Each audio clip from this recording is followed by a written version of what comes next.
Olá, nerds, geeks e afins!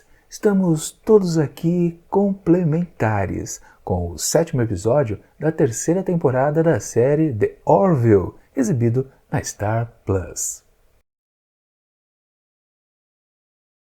Pois bem, pessoal, chegamos a mais um episódio muito interessante aqui nessa série que simplesmente, sim, ela traz bons assuntos a serem discutidos. E talvez aqui nesse episódio temos uma característica até não muito comum na própria série, que é exatamente pegar uma certa temática e destrinchar por várias linhas narrativas. Esse episódio apresenta, na verdade, 3 pegadas, caminhos diferentes que no primeiro momento a gente começa a dizer o que uma coisa tem a ver com a outra.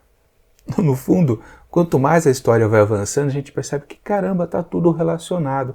E na verdade, a gente pode encontrar várias interpretações justamente para a temática exposta por aqui. O que faz com que, claro, o roteiro seja muito do interessante, mas muito mesmo. Simplesmente porque ele não é do tipo que diz exatamente a que ponto que ele quer chegar, a tipo da conclusão exata. Na verdade, a gente tem que ficar o tempo todo pensando, caramba, tá, a história a gente entende, é um contexto até não super original, mas a condução, sim, é muito eficiente. Mas no fundo, a gente acaba aceitando a história, compreendendo, se divertindo até mesmo sendo uma história com um cunho triste, né? Mas, no fundo, a gente chega ao final do episódio completamente satisfeito, entendendo tudo o que foi exposto. Mas é o tipo de produto que tem várias sublinhas, né? Que você pode ali perceber entre as entrelinhas, exatamente, tem algo mais, outras interpretações que não apenas o que está super exposto assim na primeira vista. Realmente é tipo de roteiro que faz com que a gente sempre diga, caramba, isso foi muito bem escrito e é um episódio que a gente não consegue esquecer, porque simplesmente a gente pode voltar a ele em outras oportunidades e curtir, como eu disse, de uma maneira diferenciada quando a gente, caramba, percebe uma outra espécie de como interpretar o texto. Mas vamos então passar por cada uma das linhas que temos por aqui. Logo de cara, estamos numa situação esquisita, meio misteriosa, que a gente fica perguntando, tá, entendi, mas não entendi. Que é exatamente, né, aquela família, né, de seres cabeçudos, meio acinzentados, né, que pai, mãe e 2 crianças, né, um garoto, uma garota, um ambiente realmente bem típico, feliz, um ambiente familiar. E de repente, né, o pai chega na casa trazendo um presente, digamos assim, para a família, né? Porque é um objeto que vai valorizar todo aquele contexto feliz, com certeza. Eis que, né, a criançada já está super animada, já sabe o que vai vir, na verdade, dentro da caixa, é uma caixa grande, né? E quando se abre, então, o container ali, se descobre que temos ali dentro um Kylon. Pois é, um Kylon de luzes não azuis, como o Isaac, mas aquela luz mais alaranjada, vermelha, né? E você pensa, opa, que coisa esquisita. E na verdade, essa parte narrativa, essa linha, né, desenvolvimento de história, ela vai se abrindo de novo e você ainda não consegue achar conexão com as outras coisitas. Mas de qualquer forma, né, é um bom teaser, é um bom começo do episódio. Você já fica curioso, como assim, né? Uma família feliz precisando de um ser sintético. Para quê? De qualquer forma, né? Vem então a abertura do seriado e logo em seguida já entramos em outra situação que também, tá, essa já é mais conhecida, a gente já estava esperando bastante, que é simplesmente, né, um momento assim de felicidade também, né? Só que mais carnal, digamos assim, a respeito de Lamar e também da Tala. Eles estão lá no bem bom, na cama, embaixo do lençol, todo mundo se remexendo ali, de repente, crack! Exatamente, o Lamar se lascou, porque a Tala, por ser lá daquela espécie que eu nunca consigo decorar o nome exatamente da espécie, que também era da Lara, né? Elas, né? Não, na verdade, elas e eles, né? Todo o povo, né? Quando sai fora do seu planeta, fica com uma super força, tipo o super-homem, né? Pois é, e aquela coisa, na hora do rala e rola, o Lamar sempre se lasca, e pelo jeito isso já acontece há 3 semanas, parece, né? Ele sempre tem que ir lá para a enfermaria, a Claire tem que consertar ele, enfim, é um esporte não muito saudável.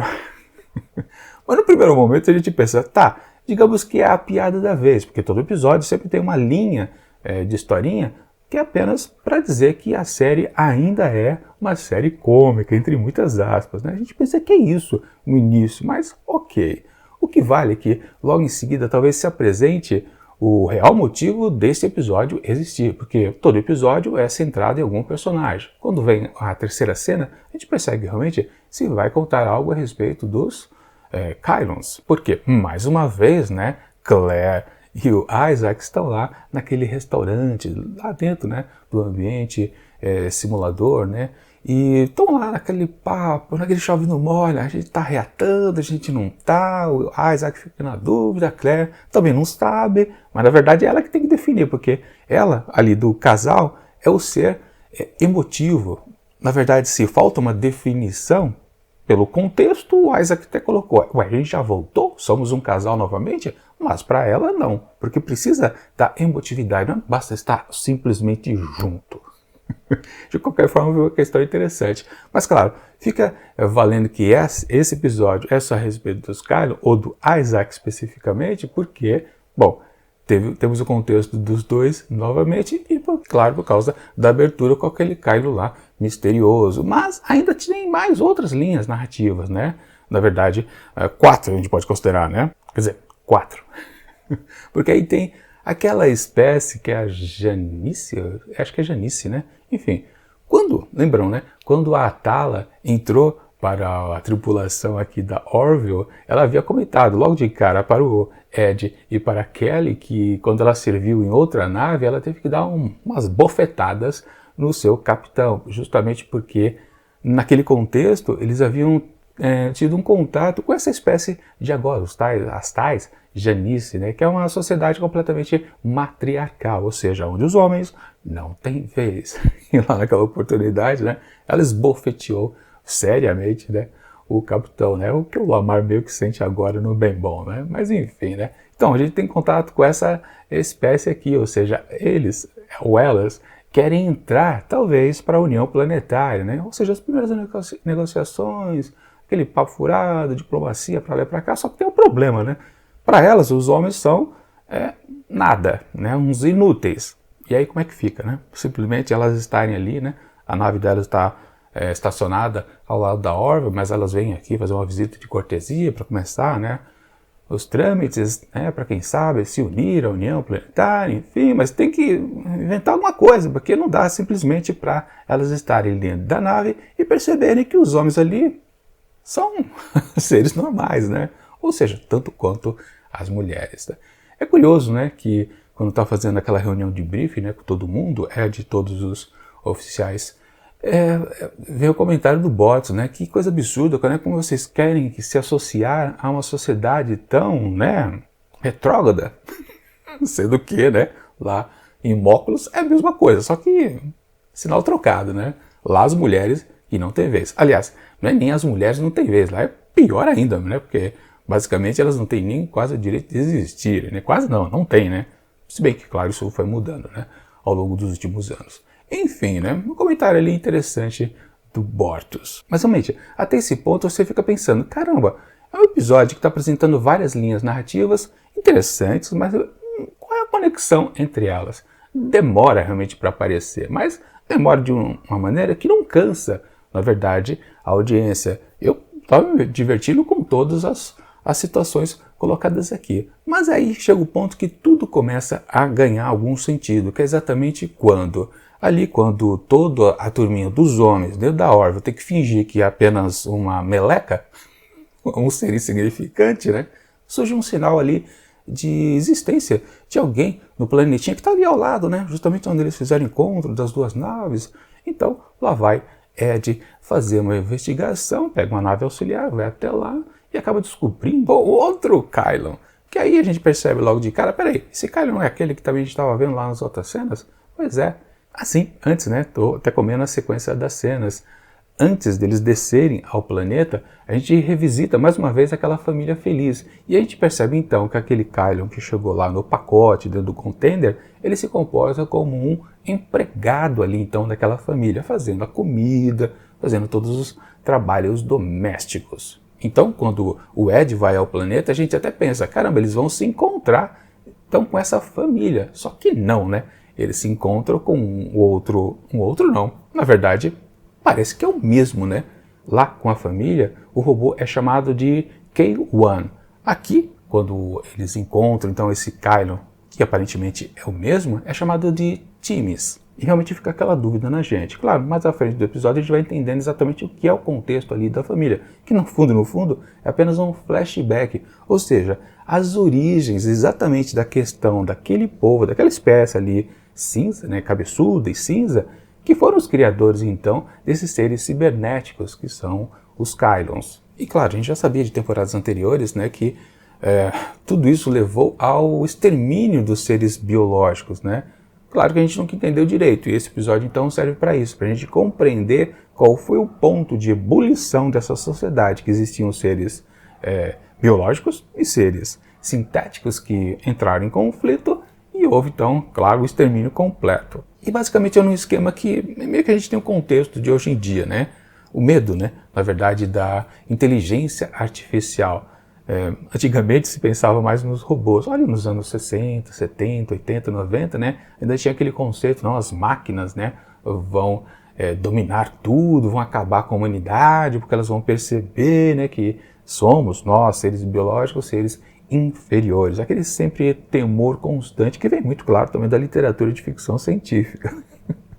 Hoje em dia, isso mudou um pouco. Claro, o medo existe da mesma forma, né, de serem sintéticos dominar a gente. Só que saiu da questão do hardware, ou seja, da figura do robô em si, para a programação, né, o lado software da situação, ou seja, são programas, né, não precisa nem do robô em si, só apenas os programas podem já dominar a gente. É uma questão sempre que eu fico me perguntando, né, como é que vocês podem ter medo de uma inteligência artificial? O seu próprio conceito aí, né? Peraí, você não está chamando isso de inteligência artificial? Se você é um ser inteligente que está com esse temor, como é que, se depois, né, a inteligência artificial evoluir a tanto de poder ser chamada de inteligência artificial, como é que ela vai fazer um ato completamente não muito inteligente de exterminar uma espécie inferior? Nós não exterminamos as outras espécies, exterminamos? Quer dizer, exterminamos durante um bom tempo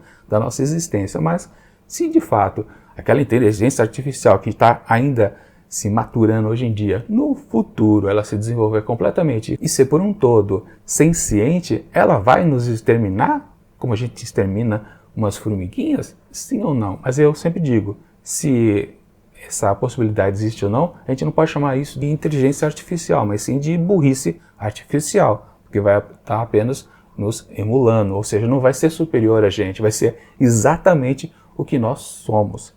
É um ponto interessante. Mas enfim, né? Quando a gente acaba descobrindo então que tem lá o Timmins e a doutora lá, que agora me fugiu o nome dela, a gente começa a entender que então as tramas começam a se alinhar ou se entrosar, porque depois a gente descobre, né, que este Timmins, ele tem o lado emocional. Ele ali acidentado com a sua nave, mais junto de dois outros Kylons que não sobreviveram à queda, ele acabou sendo consertado por essa doutora e pelo pai dela, né, que era o nome, né, que deu origem a Timmins. O pai da doutora chamava Timmins, né?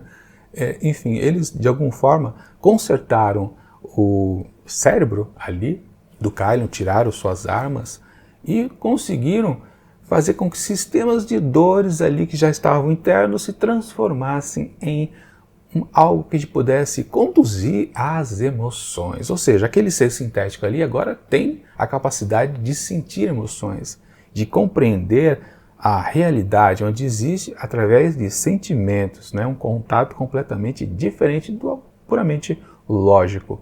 Claro que a gente tem que lembrar, né, de Star Trek, de Data, que conseguiu um dia, né, lá, depois na época dos filmes, né, não, a série também tinha, né, o chip da emoção, mas que ele conseguia desligar, né, não era preciso, né, em certos momentos basta ser apenas lógico, né, não precisar do coraçãozinho palpitando e dando ideia contraditória ao que a razão possa considerar como mais sensata, né? Porque a emoção nunca é sensata, né? Vamos combinar, né? Mas de qualquer forma, né? Quando é apresentada essa ideia de que agora um Kylon pode ter emoção, a Claire fica muito interessada, né? Depois já dentro da Orville, né? Que, caramba, como assim? Quer dizer que o Isaac pode ter também emoção? Bom, isso fica evidente realmente que o episódio é dedicado ao Isaac. E temos então aquela grande transformação dele, ou seja, naquele momento também lá dentro, né?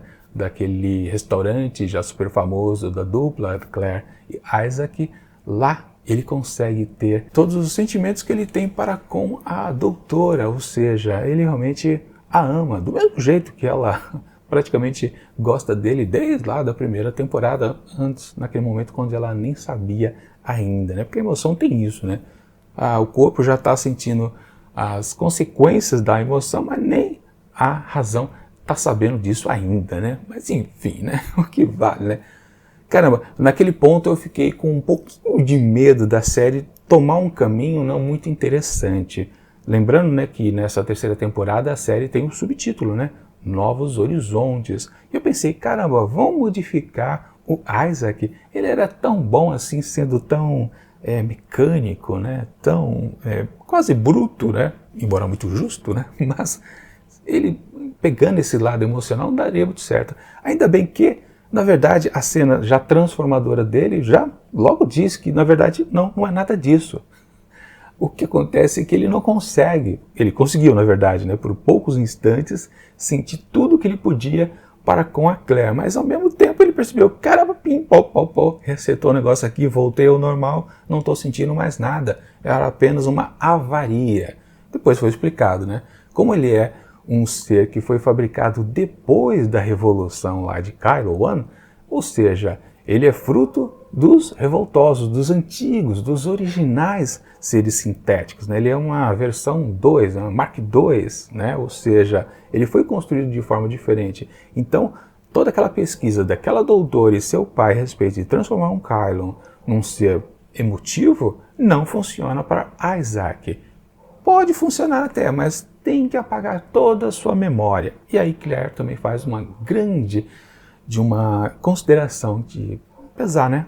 Que ela pode ter. Ela quer, de fato, sentir o seu ser amado, retribuir os sentimentos? Bom, na verdade, ele pode até fazer isso, mas ele teria que ser zerado, ou seja, ele esqueceria quem ela é. Ou seja, o amor poderia não florescer mais uma vez. Ela preferiu que ele fosse o que ele é, aquele ser que não consegue entender lhufas dos sentimentos, do que se tornar algo que pode sofrer, pode ficar alegre, pode ficar triste, com raiva, com sei lá o quê, né? Sentir todos os sentimentos que advêm da emoção, mas não saber quem diabo é ela. Ou seja, não vai existir o amor recíproco. Realmente, uma boa decisão dela. E aí que a gente entende, então, talvez, o tema central aqui desse episódio, que é exatamente você se submeter a alguém. Claro, lá no âmbito do que a gente tinha de flashback com o K-1 e aquela família super feliz dos seus criadores, a gente percebia que era um regime, claro, de escravidão, que é o conceito que a gente tem hoje em dia de fazer os robôs. A gente quer robôs para que eles sirvam a gente num ambiente doméstico, faça exatamente todos os afazeres que uma casa precisa, ou então indústrias, por exemplo, né? Mas se o raio do robô, né, ganha a consciência, né, se começa a perceber como um ser único, sim, passa a existir o conflito. E a submissão, né, que claro, esse ser senciente se percebe um escravo, né? Então, ele vai se submeter a seus donos ou não? Bom, aqui no episódio foi colocado, né, que teve aquela parte, digamos, capitalista, né, da crítica capitalista, né, que a empresa que criou lá os tais seres sintéticos, né, sabia de várias reclamações, 53 mil reclamações no planetinha inteiro, né? Bastante. E qual foi a solução deles? Bom, eles não queriam resetar, não queriam fazer um recal, mas fizeram uma maquininha de dor. Eu acho uma solução não muito interessante, na verdade, aquela coisa, de novo eu digo, né? Isso não parece uma coisa de inteligente, né? Fazer um esqueminha ali que você aperta o botão e projeta uma dor ali naquele ser. Caramba, você já sabe que eles estão começando a ter reclamações ali junto aos seus próprios donos, porque eles não estão entendendo qual a função deles ali. Eles estão percebendo que são seres individuais. Aí você vai projetar dor em cima deles, é óbvio, isso não vai dar certo. Mas isso é óbvio, né? Bom, Isso até, por exemplo, eu me lembrei agora, acabei de pensar, né? Veio a memória assim rapidinho, né? Planeta dos Macacos, lá, a série original, né? Com Charlton Heston, né? Claro, no primeiro filme não tinha isso, mas depois quando a gente teve os filmes sequência, a gente acabou descobrindo, né, que quando teve aquele problema, né, de todos os pets, né, os animais de estimação terem sido extintos, acho que foi uma doença que teve, né? Acabou com os gatos, com os cachorros, e se começou a usar os chimpanzés, né? Depois, claro, os chimpanzés começaram a ganhar consciência, mas no começo, né, eles eram usados como pets, depois passaram a fazer serviços domésticos, mas aí veio a consciência, aí lascou tudo. Sim, o conhecimento é uma desgrama, porque o conhecimento gera a inteligência. Na verdade, né, você definir um ser estúpido, não inteligente, é você, claro, definir ele como um ser que não tem a capacidade de entender o seu redor. Mas, de novo, né, aquela imposição da dor em cima deles não é uma solução muito esperta. Mas, de qualquer forma, né, uma história de ficção científica típica. Como disse, não tem nada de original, mas o texto conduz de uma forma tudo muito atraente às coisas. E, claro, aí tem bom, eu estava dizendo a respeito da submissão. Sim, quando os seres sintéticos, os Kylons, perceberam que eles não podiam ali estar naquela situação de se submeter aos seus próprios criadores e fizeram a tal da revolta, porque, claro, sofreram bastante. Aquela cena, né, onde as crianças que estão se valendo lá do objeto torturador estão delirando, a gente entende exatamente como toda aquela sociedade ali realmente não estava respeitando aquelas novas formas de vida. Ou seja, né, você se unir a um outro ser, se submeter a ele, encontrar laços afetivos, laços que fazem com que a relação seja frutífera para todos os lados, depende da consciência, de você levar em consideração não só apenas a si mesmo, mas também ao outro. O que a gente volta então à questão da Claire. Ela não quis apenas o seu benefício, ela quis o benefício também do Isaac. Ou seja, era melhor ficar no estado onde eles estão agora do que evoluir o Isaac, mas, na verdade, acabar prejudicando ele, porque ele não vai saber... Ele vai ter sentimento, mas não vai ter a melhor parte de sentir o sentimento. Se bem que ela poderia fazer um belo de um sacrifício nesse sentido, né? Mas de qualquer forma, não. Aí a gente volta então para a história de Lamar e Tala, que caramba, cada vez que eles continuavam nas suas cenas, que foi sempre um pouquinho repetitiva, a gente percebia, é a parte engraçada, não, mas aquilo vira um baita de um drama. A última cena específica deles, quando ela está chorando, a gente primeiro vê ela chorando lá na cama e vê o Lamar completamente quebrado, parecia que ele acabou de sair de uma briga com o Mike Tyson, né, no ringue. Caramba, aquilo foi sim também uma abdicação dos dois, na verdade, partindo mais do Lamar, que estava mais agredido na relação, né, claro, a Tala não tinha culpa, né, ela não fazia aquilo por querer, era por acidente do rala e rola, mas aquilo também foi necessário, né? A submissão ali não era funcional. E aliás, teve um comentário muito interessante do Lamar a respeito do Isaac, na comparação dos casais, porque ele, Lamar com Tala, conseguia ter o amor, mas não conseguiam ter a intimidade. Já em comparação com Isaac e Claire, poderia existir a intimidade, mas não existia o amor, porque um dos lados não podia sentir absolutamente nada. Ou seja, realmente as três histórias que havia aqui nesse episódio, elas vão se comunicando o tempo todo. Mas aí você também... mas a principal que estava mais marcante talvez fosse lá daquela sociedade matriarcal das Janices, né? Também está envolvido na linha básica do episódio, na temática central. Sim, também, porque ali é uma relação a mais conhecida de todas, né? Que é a relação entre homens e mulheres. Numa sociedade ou em todas as sociedades, os dois lados precisam se respeitar.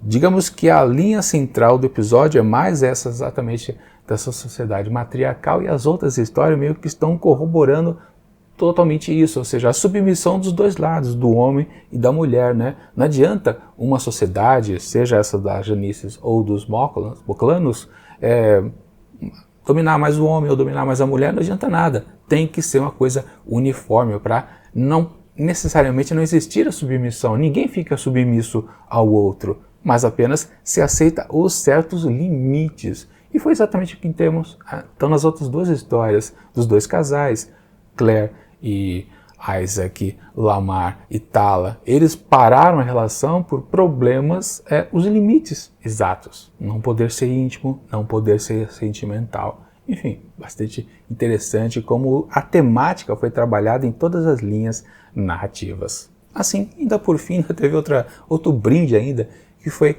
a Charlie começando a ter um pensamento diferenciado para os Kylons, quando ela conversa com o Timmins, não com Isaac, ela conversou várias vezes ao longo da temporada. Nunca ela conseguiu aceitar a visão do perdão dele.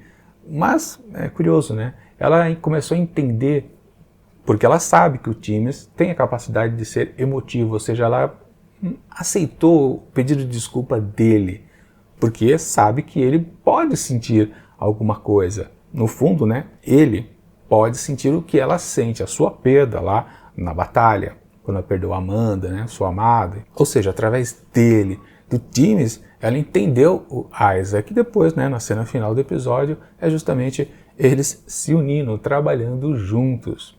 Aquelas, né?